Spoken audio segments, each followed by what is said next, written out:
So we're talking about Go. It's been out for a couple months now. It's the first record since the Christmas Project. It's been your first non-holiday record in 8 years, since 2012.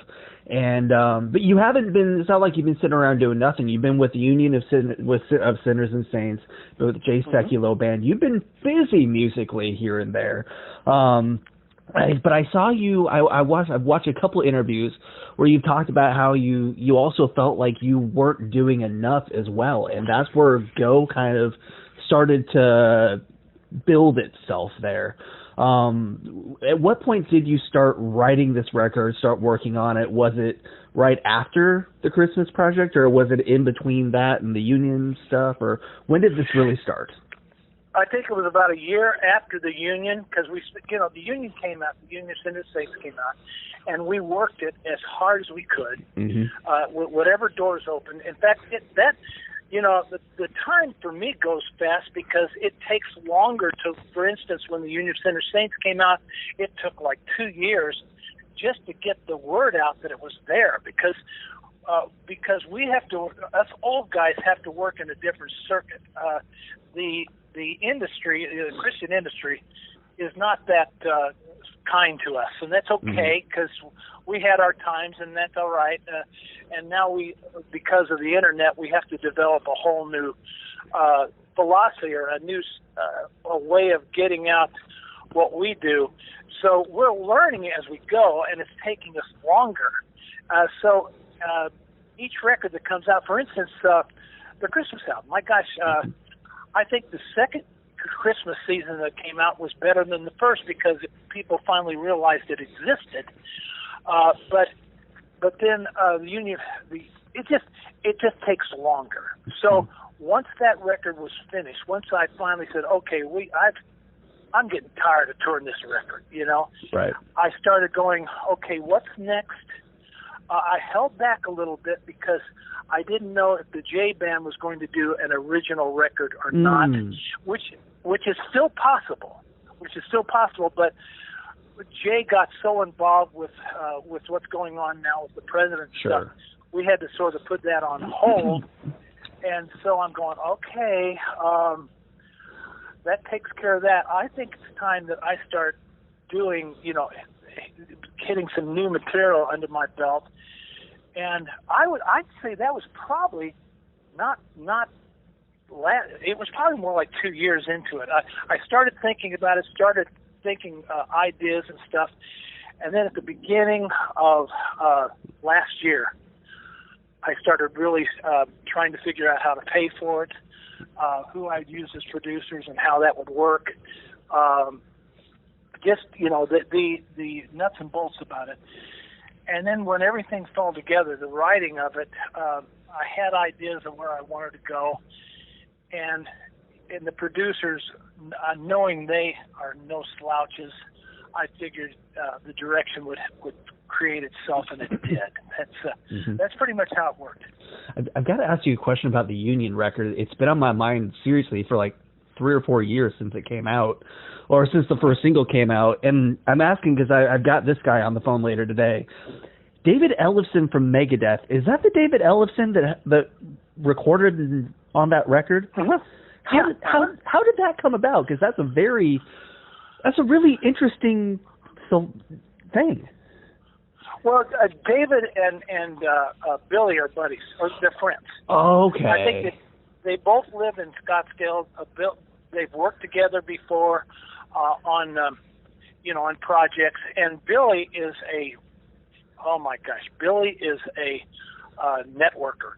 And if you'll notice, we have everybody under the sun on that record, and that's because Billy knows everybody. I know him too, but he's got their phone numbers. So he just went out and started calling people, say, "Would you do this? You did?" And they, "Yeah, that sounds cool." Petra and Whiteheart together, and Dave was the same thing. He was there, and he's a bass playing fanatic, and so it was really kind of him to do it. That's awesome. Yeah, I've been wondering that. I figured it was, but I was like, it's not the style he usually does. It's so weird, but it was awesome. So I've been wondering. And well, for instance, Michael W. His contribution was organ. Really? And usually he does piano. Yeah.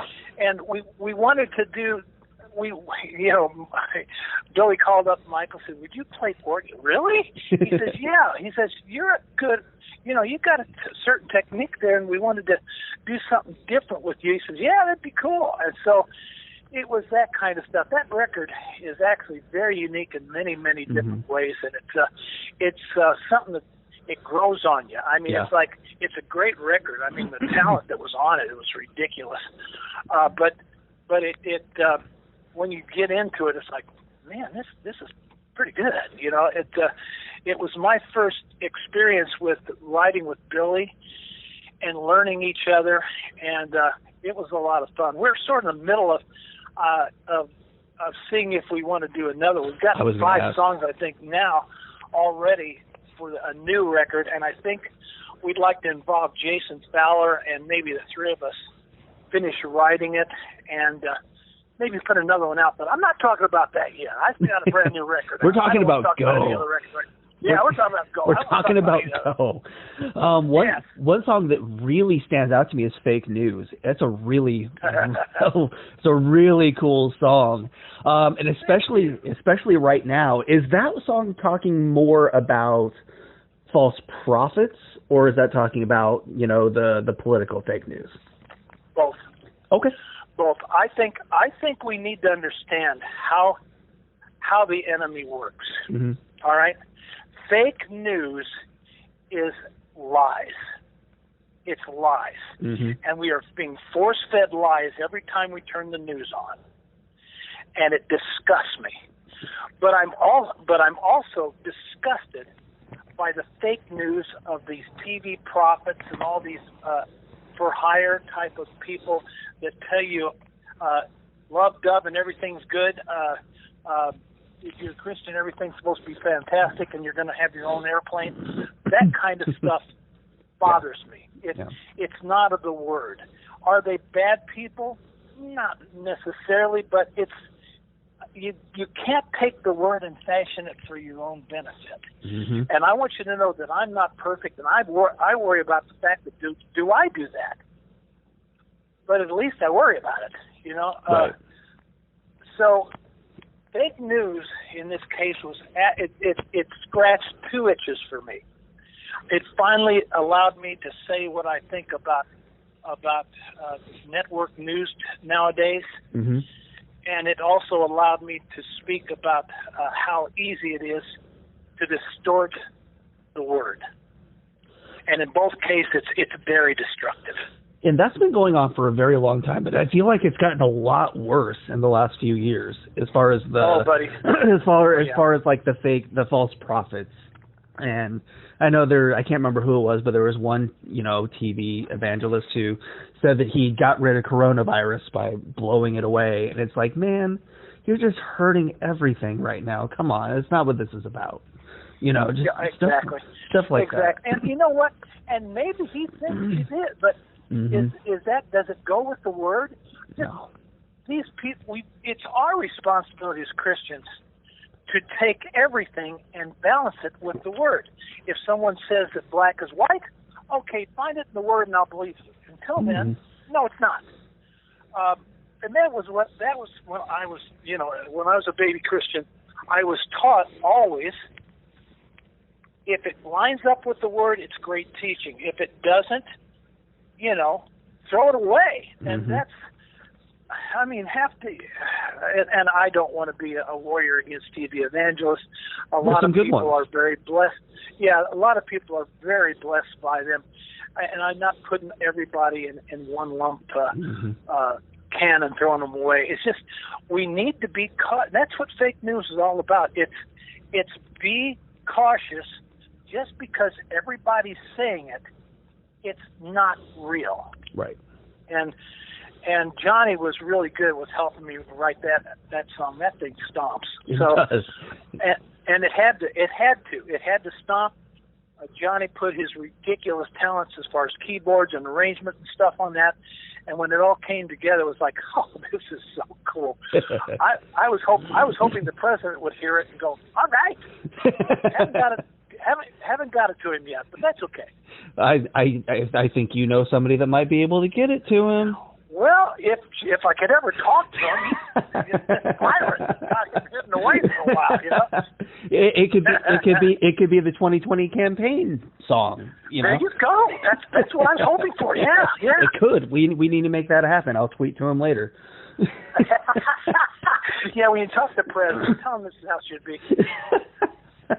Another one that really stands out is Fighting the Fight. And throughout your career, you have so many great ballads, you know, whether it's Prayer or Love or Inside of You. I mean, this one stands right up there with, and I think I mentioned that in my review, but I've seen you talking in interviews about where that song came from and how it kind of evolved. And I mean, looking at the beginning product to the finished product, I mean, how do you feel like that song stacks up with the rest of the songs on this record? Because I really feel like it's one of the strongest ones. Well, thank you. I'll tell you what, it certainly has a story. I've got a friend who worked with a ministry called Langdon Ministries, all right?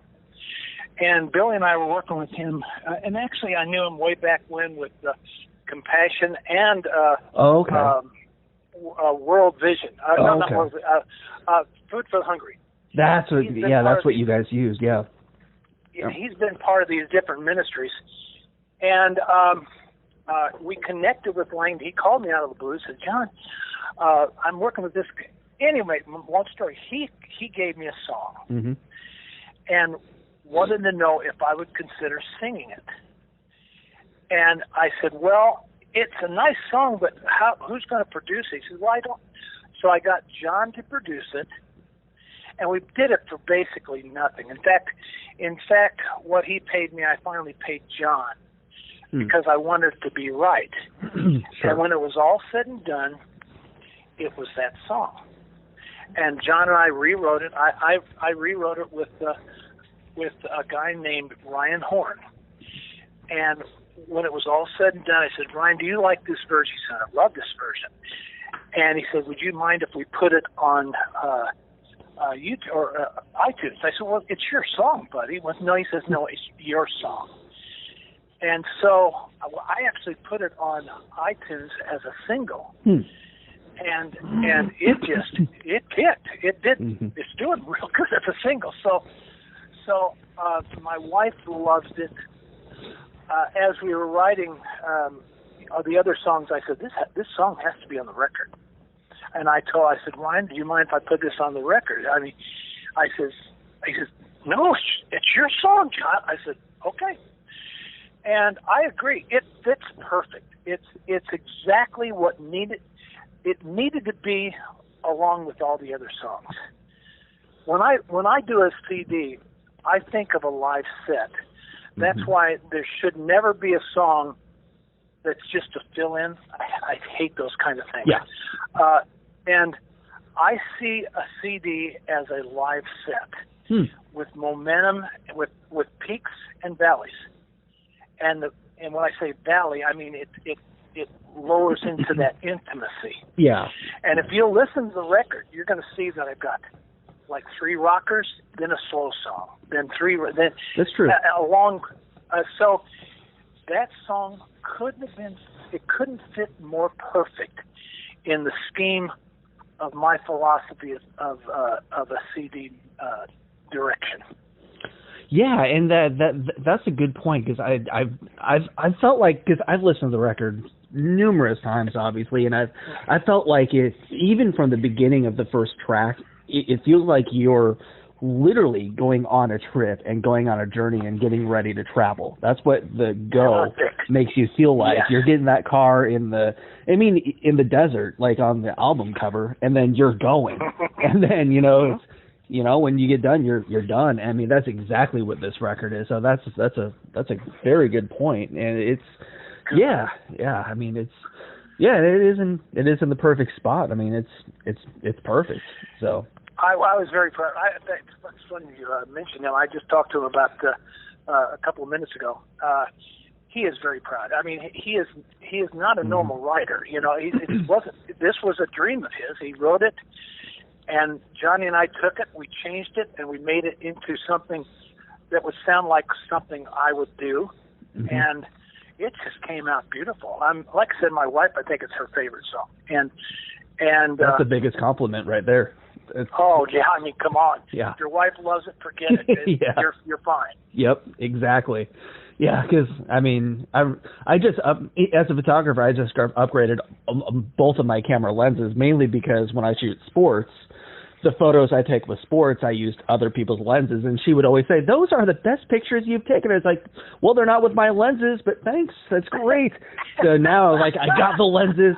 They're always going to be mine, you know, so specifically because those are the best ones. So yeah, if she says the best ones, they're the best they ones. are the best ones. Yeah. Even if it's a team I hate, they're the best ones.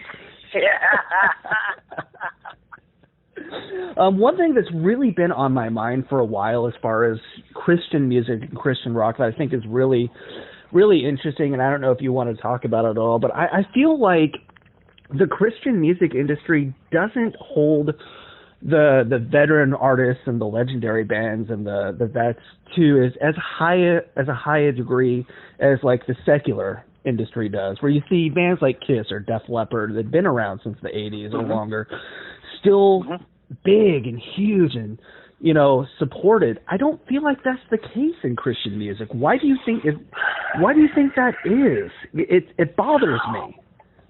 Well, you're talking about the difference between a puddle and an ocean. Okay. Christian music is, to me, the industry is like a puddle. It's very small. The secular music system is an ocean. It has plenty of room for all the fishes. Okay. When you're dealing, I'll even go pond. Okay, I'll even say pond. There's just so much room for so many fish in a pond, and you have the new generation, and you have the new generations totally in control of the few stations that actually play Christian music, and it's just a smaller venue. There's just no room for us veterans, and which is a shame. And and on top of that, Christian music,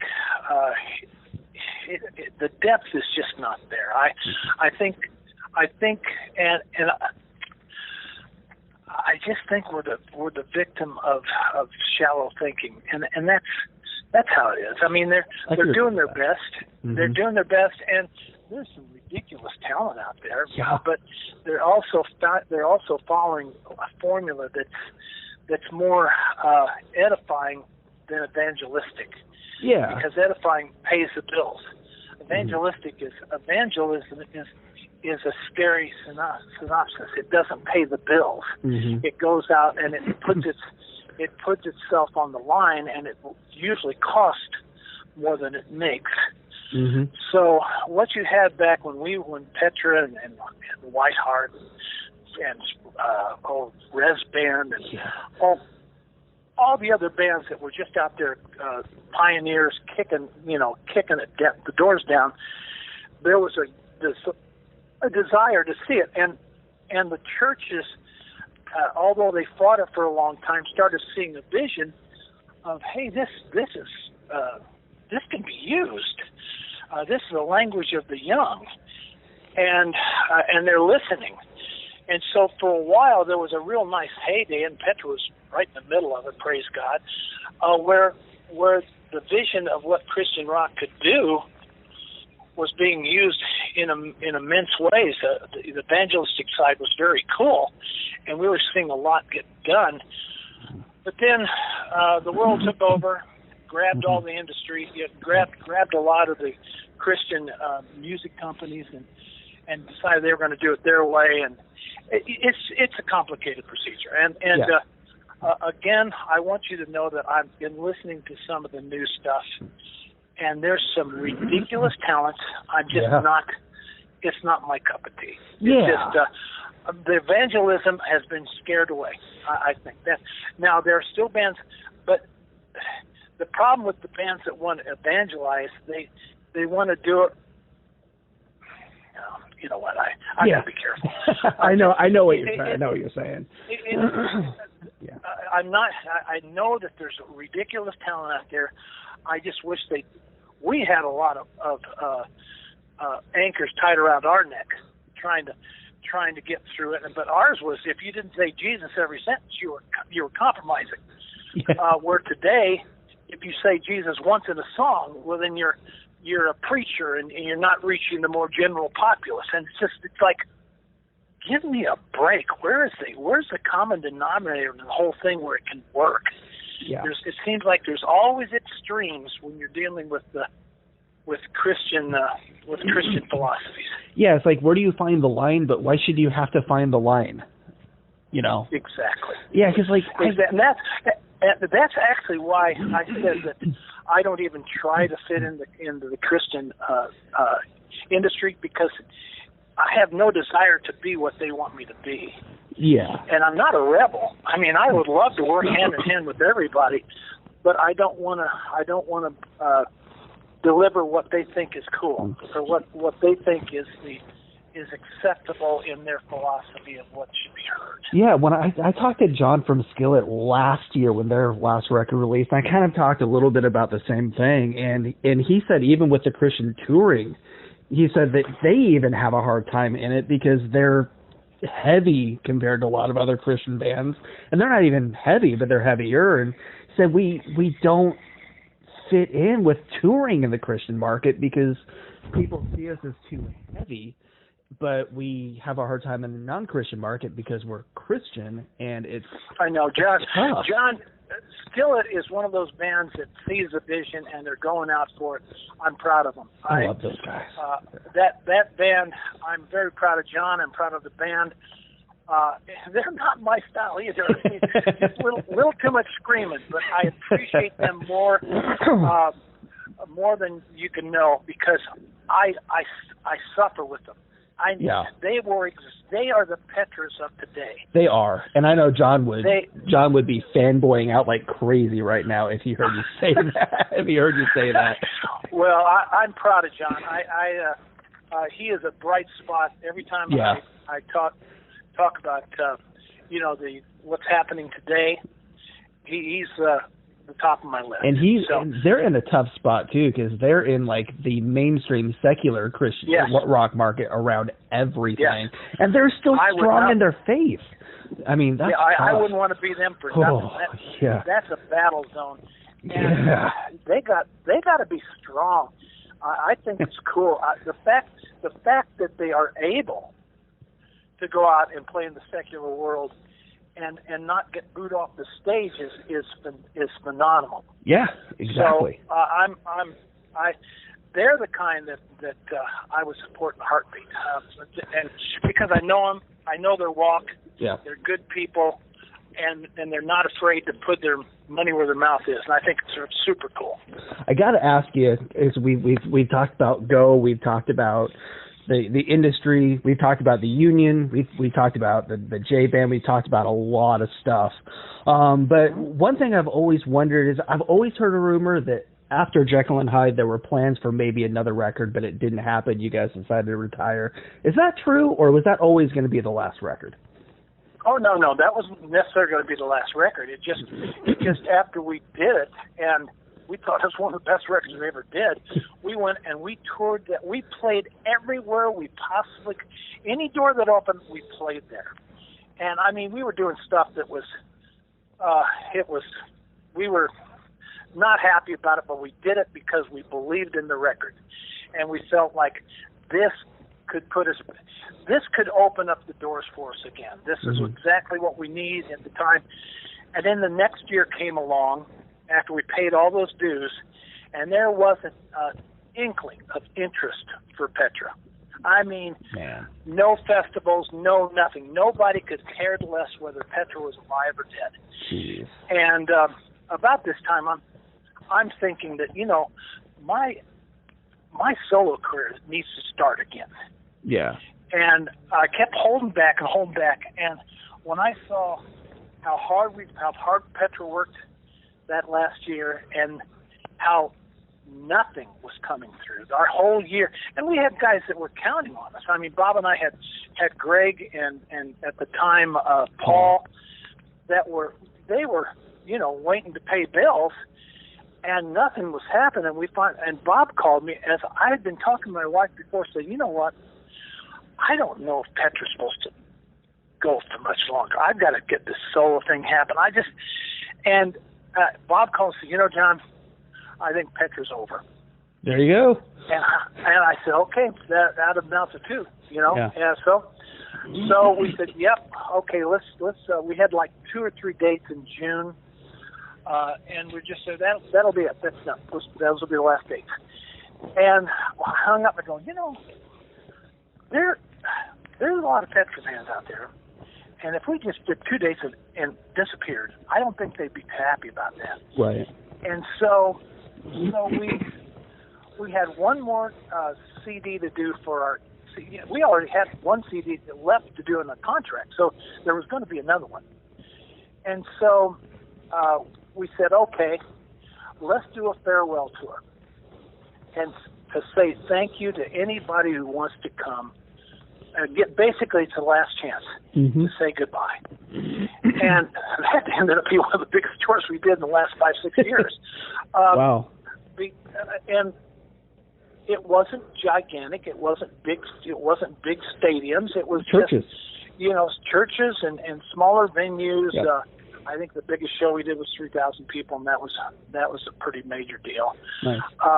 Except in Argentina, we did one for 97,000. that was a little, South America's a little different. I've heard that they're great for rock down there. It was phenomenal. It's the biggest crowd I've ever in my whole career ever played for. So wow, it was pretty cool. Nice. It was pretty cool.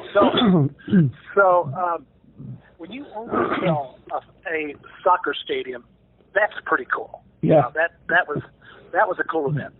But we did that, and of course it was the farewell CD, the live CD, and that was it. Basically, it wasn't our choice; it was the industry's choice. Gotcha. And when I say industry, I mean the people that run the festivals, the people that promoters, and it's not necessarily their fault if nobody comes to a Petra concert after they put their money on the line. I don't blame them.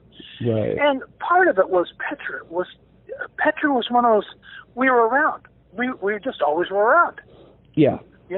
Oh, Petra, yeah, they'll be here next year. Okay, well, I'm going to go see so and so. I don't know how long they're going to last, but Petra's around forever. Right. And so that was one of the reasons why the farewell was so well received, because they go, oh, they're not around. They're not coming back. Yeah, and so it was pretty much, we felt God saying, okay, you guys have done it for decades. It's time to quit. So we did. Do you feel like Revival is one of the more underrated records of your guys' career? Oh boy, Revival was. Oh yeah, it's not, but I don't know. Revival is not necessarily one of my favorite records. Really? Only because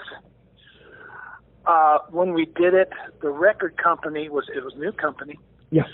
And they basically, here's how I feel they did. They set us on a chair and said, "We know everything. You guys don't know nothing. We're going to do it. You just do what we tell you." Oh God. And that's how it felt. Wow. I love the song. Yeah. I mean, the Revival song was probably one of the coolest songs I've ever sang. It got a decent amount of radio play too. Oh yeah, it was a beautiful song. It worked, and there were other songs on it, but they basically handed us producers, which I enjoyed. I mean, they were good guys. I enjoyed them. And the producers picked all the songs. Oh wow! Did all the arranging, and basically Bob and I and Louie walked in, did our parts, and walked out. Oh wow! And that was Revival. And wow! They did a good job, but it wasn't That's not Petra at all. I mean, especially that late into your careers, you know what you're doing and you know what works. Well, apparently, but see, it was run by the guys that ran Impop. They, as far as they were concerned, knew it all. They were young. They knew it all. We've made so many mistakes. We're old. That's the philosophy of Christian music. Yeah. Old guys don't know anything. Young guys are cool because we're keeping up with what's happening. Basically, what you're saying is we are great at copying what's happening right now because I don't see any originality. The only thing that happens now is it's all copy. Christian music's always about a year to 2 years behind the secular system because it takes them that long to copy what's hot at that time. Well, that's easy to do because it's popular and you can dissect it and break it down. Yeah. So originality had nothing to do with it. Now, that record didn't do that well, as you pointed out. And so that's when Jekyll and Hyde came, and what they said there was, Bob, do what you do best. And it turned out great. It was a total change around. It was, Bob, you know what you're doing, do it. And so I think Bob didn't produce Peter. Peter produced it, played drums for it, and Peter is a smart cookie. Mm-hmm. And the only thing Peter did that just irritated me a bunch was he took all of Bob's leads and threw them on the floor. And because leads weren't cool at that time. Wow. And man, some of the coolest guitar solos, it was like, no, and they're going, no, solos are not cool right now. I'm going, oh, you've got it. Bob has some of the best solos ever. I don't care if they're cool or not. You don't throw away Bob Hartman lead guitars. You don't do that. But Jekyll and Hyde was the album for the season at that time, and yes, nobody was playing leads. How dare we show talent? But great, praise God, they didn't take me and throw me on the floor too. So that wouldn't have worked. No, wouldn't have worked. Praise God. So that was there. I love the guys in Impop. Please don't get me wrong, but it's one of those things. It was that philosophy of us old guys don't know anything. We're lost in it. The reason we aren't doing anything is because we think old. Well, it worked for 30 years, so. Yeah. Well, see that 30 years. Yeah, well, things have changed. We got a lot more on the ball now than you guys did. We understand what's going on.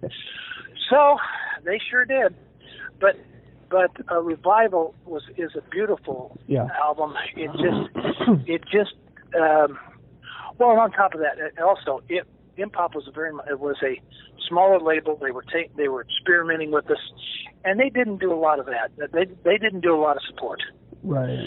So the combination of the two things, it was pretty much the philosophy of Christian music at the time. I call it the dartboard philosophy. Throw it, and if it sticks, you promote it. If it doesn't, go to the next dart. There's plenty of them. So John Schlitt Ministries, you guys are, I saw it on your socials, you're helping restore a house right now. Working with that and doing stuff like that. I mean, how did that come up, and how is that project coming along? Thank you for asking. I appreciate that. Actually, it started back in October. I met this lady who needed an air conditioning unit for her one room because her air conditioning heating system had failed, and she was gonna live in one room. Oh wow! Now this lady I had known before because she was a successful person. It wasn't like she's been a homeless person her whole life. Right. And so I had dealt with her as far as business before, and when she called me and said I brought it over, and I'm looking at her home, I'm going, what is going on? She said, I've been sick for about 3 years. And I'm going, wow. Oh my gosh. And I started seeing everything that needed to be done. And about that time, I'm going, you know what? John Schlitt Ministries needs to do something. And so we started with the heating and air conditioning system. We replaced it for her. And then I looked at her kitchen, and it looked like no one had lived there for like years. There wasn't a clean pot and pan in the whole place. Oh, wow. And I said, "What's going?" She goes, "Well, my stove doesn't work and my dishwasher doesn't work. Oh, wow. And I can't get up to do it." So I said, "Okay, so we got her a new stove and a new dishwasher." And then about that time, her hot water heater gives out. Oh, man. That's just one thing after another. So my son and I replaced her hot water heater. Wow. And then as I'm putting all this money into this house, she's going, "I just don't know how much longer I'm going to be able to live here. I may have to sell it." And I'm thinking, I'm a do-it-yourselfer, all right? Yeah. So every house I've ever lived in, I've rebuilt it. So I'm looking at this house, and I'm looking outside. We're getting the inside, we're regaining the inside. And I'm looking outside, I'm going, okay, it's a strong house. It's brick. It needs gutters repaired, so I did that. And then I looked at the back, and they had this deck that was falling down. And up on the top deck, there was a little ledge top deck that had a door and window opening for an apartment that was part of the house. But the window was so dilapidated that the panes were falling out of it. And I said, this is not right. And so I went up to fix the window, and I walked out on the little deck thing they had, and I felt like I was going to fall through it. And I'm going, okay, this just doesn't work. Even if she wants to sell this house, she can't sell it this way. Right. So I sat down and I said, you know what? I was going to repair the deck, okay? So I brought in a Christian crew manager, all right? Because I knew this was going to be, if I did it, would take me years. If I had a crew, and because I found a good Christian company, I brought him in, and he took one look and says, "You can't repair this. This needs to be replaced." And I'm thinking, dang it. I knew it. I just, it's one of those things, I just didn't want to do it. Yeah. And so I said, okay. So I drew up plans for this deck, and then we made the mistake of asking her what her dream was, and it turned into this gigantic deck. And so I've been working on it for, through the rainy season. Yeah. And now it's just about, the deck is just about done, but now, that window and door that I started to work on a long time ago? Yep. Now I'm able to stand on the deck, and we need to get that done and get the inside, the top, her apartment redone so she can use it to rent it out to help pay for her rent, so she doesn't have to sell the house. Oh, wow. And that's what John Schlitt Ministries is doing at this moment. Awesome. And I'm really happy about it. I can see her just watching her attitude.